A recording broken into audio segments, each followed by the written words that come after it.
Hello student and friends. आज हम आपके लिए साइंस का MCQ सीरीज लेके आए हैं पार्ट 2। यह बोर्ड परीक्षा के साथ साथ कॉम्पिटिटिव एग्जाम के लिए भी बहुत यूज़फुल होने वाला है। आप इस वीडियो को स्टार्ट से एंड तक जरूर देखें और वीडियो पसंद आने पर हमारे चैनल को सब्सक्राइब जरूर करें और बेल आइकन को जरूर प्रेस करें ताकि आने वाला वीडियो आपको सबसे पहले प्राप्त हो सके। और कमेंट लिखकर भी हमें बताएं कि आपको इस वीडियो में क्या पसंद आया और अगली MCQ सीरीज किस टॉपिक के ऊपर चाहिए आपको। फर्स्ट क्वेश्चन है, खतरे के संकेत के लिए किस रंग का प्रकाश प्रयुक्त होता है? इसका सही उत्तर है लाल।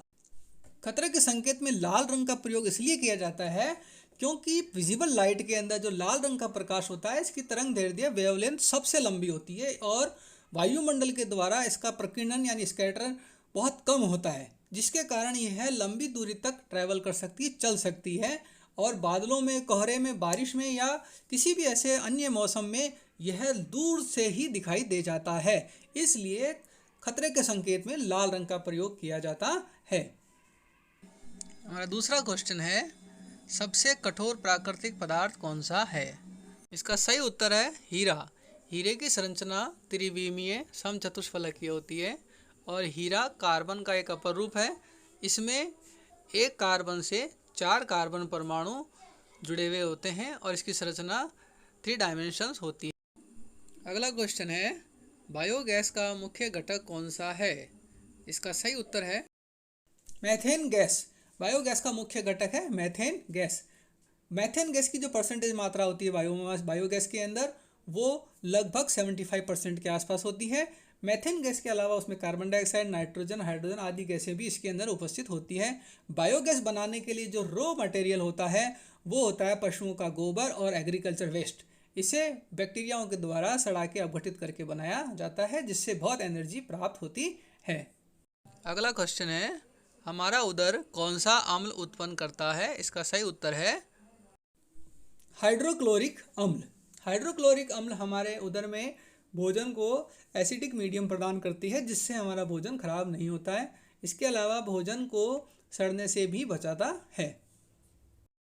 अगला क्वेश्चन है, वह धातु जो कमरे के ताप पर द्रव अवस्था में होती है? इसका सही उत्तर है मरकरी या पारा। यह एकमात्र ऐसी धातु है जो रूम टेम्परेचर पे द्रव अवस्था में पाई जाती है। इसके द्रव अवस्था में पाए जाने का एक सबसे बड़ा कारण यह है कि मरकरी का जो मेल्टिंग पॉइंट है यानी जो गलनांक है वो बहुत कम होता है। इसका मेल्टिंग पॉइंट होता है -38.9 डिग्री सेल्सियस के आसपास होता है, जो कि रूम टेम्परेचर से बहुत कम होता है, इसलिए यह द्रव अवस्था में पाई जाती है। और मरकरी का जो उपयोग है, आपने देखा होगा कि जो थर्मामीटर होता है उसमें मरकरी का उपयोग किया जाता है। अगला क्वेश्चन है, कार्बन के जिस अपर रूप में मुक्त इलेक्ट्रॉन पाए जाते हैं वह है? इसका सही उत्तर है ग्रेफाइट। कार्बन के 3 अपर रूप होते हैं, हीरा, ग्रेफाइट और फुलरीन। इन तीनों में ग्रेफाइट ही एक गुड कंडक्टर है, यानी एक अच्छा चालक है, क्योंकि इसके अंदर मुक्त इलेक्ट्रॉन पाए जाते हैं। कार्बन की जो संरचना होती है परतदार होती है, चिकनी होती है, इसलिए इस ग्रेफाइट का उपयोग शुष्क स्नेहक यानी ड्राई लुब्रिकेंट के रूप में भी किया जाता है। इसके इलेक्ट्रोड भी बनाए जाते हैं। क्वेश्चन नंबर 7, चींटी के डंक में पाए जाने वाला अम्ल कौन सा है? तो इसका सही उत्तर है मेथोनोइक अम्ल। मेथोनिक अम्ल को फॉर्मिक एसिड भी कहते हैं और इसका जो रासायनिक फार्मूला है वो है HCOOH। चींटी जब डंक मारती है तो डंक के साथ मेथोनोइक अम्ल रिलीज कर देती है, जो हमारी त्वचा में जाकर इरिटेशन उत्पन्न करता है, खुजली उत्पन्न और जलन उत्पन्न करता है अम्ल होने के कारण। तो इससे इरिटेशन और डिस्कम्फर्ट से बचने के लिए बेकिंग सोडे का यानी सोडियम बाइकार्बोनेट को रब करना चाहिए।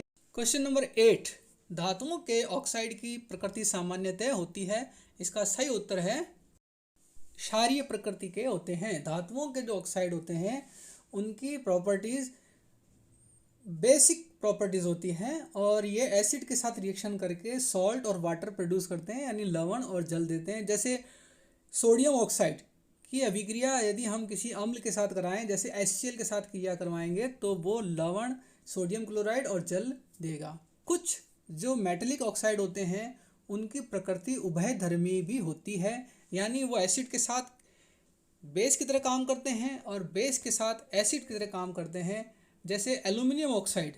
क्वेश्चन नंबर 9, पीतल एक मिश्र धातु है। इसका सही उत्तर है तांबा और जिंक। मिश्र धातु दो या दो से अधिक धात्विक एलिमेंट का ठोस विलयन होता है, इसको मिश्र धातु कहते हैं। मिश्र धातु कई प्रकार की होती है, जैसे पीतल। पीतल तांबा और जिंक से मिला के बनाई जाती है। कांसा भी एक मिश्र धातु है जो कॉपर और टीन से बनाई जाती है। सोल्डर, आपने देखा होगा जो इलेक्ट्रॉनिक आइटम में सोल्डरिंग वगैरह करने के काम में आता है, वो शीशे और टीन के मिलाकर बनाई जाती है। और जो मिश्र धातुएं होती है, इनमें इनकी जो मूल धातुएं हैं या जो संगठक धातुएं हैं, उनसे भी अच्छे गुण आ जाते हैं इसमें। क्वेश्चन नंबर 10, मटर का वानस्पतिक नाम बताइए। तो इसका सही उत्तर है पाइसम सटाइवम। मटर का जो बॉटनिकल नेम है पाइसम सटाइवम। क्वेश्चन नंबर 11, सौर कुकर के लिए कौन से दर्पण का उपयोग किया जाता है। तो इसका सही उत्तर है अवतल दर्पण, यानी कॉनकेव मिरर। सोलर कुकर के अंदर कॉनकेव मिरर यानी अवतल दर्पण का उपयोग इसलिए किया जाता है क्योंकि यह जो प्रकाश होता है उसको सिंगल फोकल पॉइंट पर यानी एक बिंदु पर रिफ्लेक्ट करता है, जिससे हमें अधिक ऊर्जा प्राप्त होती है। इसलिए इसी के साथ अवतल दर्पण का उपयोग डेंटिस्ट भी करते हैं।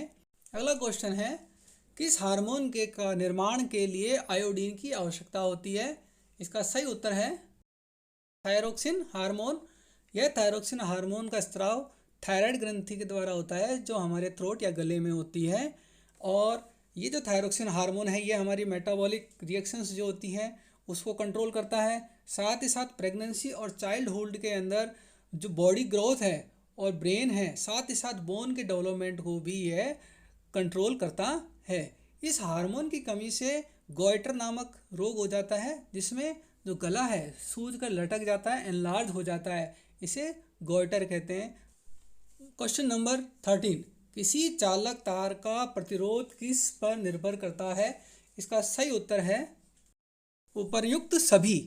अर्थात किसी चालक तार का प्रतिरोध उस चालक तार की लंबाई पर भी निर्भर करता है, यानी अगर चालक तार की लंबाई बढ़ेगी तो उसका प्रतिरोध भी बढ़ेगा। चालक तार के अनुप्रस्थ काट के क्षेत्रफल पर ही निर्भर करता है, यानी अगर उसका अनुप्रस्थ काट का क्षेत्रफल बढ़ता है तो इन्वर्स प्रोपोर्शनल टू होता है, यानी क्षेत्रफल बढ़ेगा तो प्रतिरोध घट जाएगा, और क्षेत्रफल अगर कम हो जाएगा तो प्रतिरोध बढ़ जाएगा। इसके अलावा चालक तार की प्रकृति पर भी निर्भर करता है और चालक तार के टेम्परेचर के ऊपर भी निर्भर करता है, यानी अगर चालक तार का ताप बढ़ता है तो प्रतिरोध बढ़ जाता है। लेकिन कुछ ऐसे पदार्थ अर्धचालक ऐसे होते हैं जिनमें टेम्परेचर बढ़ने से प्रतिरोध का मान कम हो जाता है, अतः इसका सही उत्तर क्या है, उपयुक्त सभी। क्वेश्चन नंबर 14, विद्युत बल्ब का तंतु किस धातु का बना होता है। इसका सही उत्तर है टंगस्टन। विद्युत बल्ब का जो तंतु या फिलामेंट होता है वो टंगस्टन धातु का बना हुआ होता है। टंगस्टन धातु का उपयोग इसलिए किया जाता है इसमें क्योंकि टंगस्टन का जो मेल्टिंग पॉइंट होता है वो बहुत हाई, और इसकी रजिस्टिविटी के कारण ही टंगस्टन का यूज़ किया जाता है। टंगस्टन गर्म होके तप्त होके प्रकाश उत्सर्जित करता है, इसलिए विद्युत बल्ब के अंदर टंगस्टन का फिलामेंट यूज़ किया जाता है। लास्ट 15 क्वेश्चन, सिनेबार किस धातु का अयस्क है। इसका सही उत्तर है पारा या मरकरी। सिनेबार पारा का सबसे महत्वपूर्ण अयस्क है। इसकी जो संरचना होती है वो होती है HgS, अर्थात पारा सल्फाइड। तो फ्रेंड्स और स्टूडेंट्स, आज का वीडियो में आपको क्या अच्छा लगा हमें नीचे कमेंट सेक्शन में लिख के बताइए, और अगला वीडियो आपको किस सेक्शन के ऊपर चाहिए वो भी आप मुझे लिख के बताइए। Thank you.